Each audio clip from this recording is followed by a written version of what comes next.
Tadbir offlayn va onlayn formatda o'tkazildi. Qoraqalpog'iston Respublikasi Toshkent shahri va viloyat studiyalarida ham mas'ullar hamda sportchilar ishtirok etib, ochilish marosimini kuzatishdi.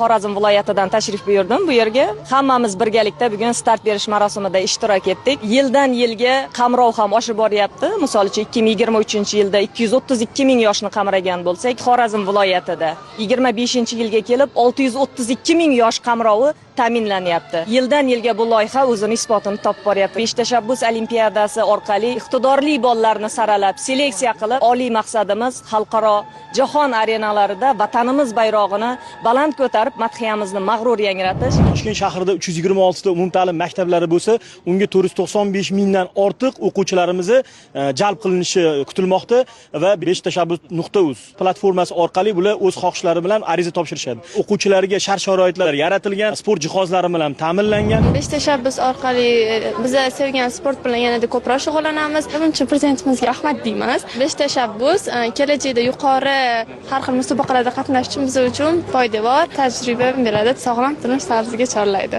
Maqsadimiz har doim olg'a intilish, O'zbekiston bayrog'ini yanada tepalarga ko'tarish. Shu yil 2025-yil bo'ladigan besh tashabbus olimpiadasida streetbol musobaqasida ilk bor ishtirok etaman. Bundan oldin kuzatganman, ishtirok etganlarni ko'rib havas qilganman. Besh tashabbus olimpiadasida birinchi o'rinni olib, maktabimiz obro'sini ko'kka ko'tarishga harakat qilaman.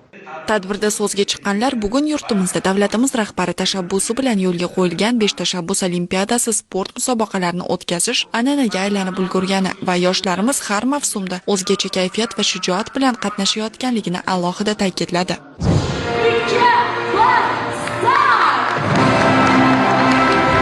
Ma'lumot o'rnida umumta'lim maktabi o'quvchilari o'rtasida 9 ta sport turi bo'yicha ommaviy sport musobaqalari 3 bosqichda joriy yilning sentyabr-dekabr oylari davomida o'tkaziladi.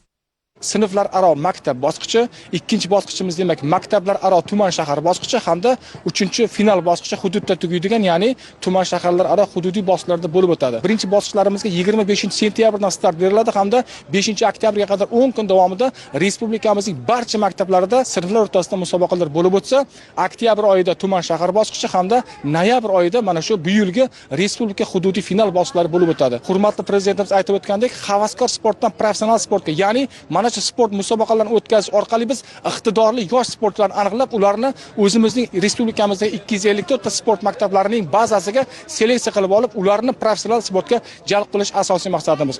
Darhaqiqat yoshlarni sportga jalb qilish bo'yicha yo'lga qo'yilgan tizim bugun ommaviy harakatga aylandi.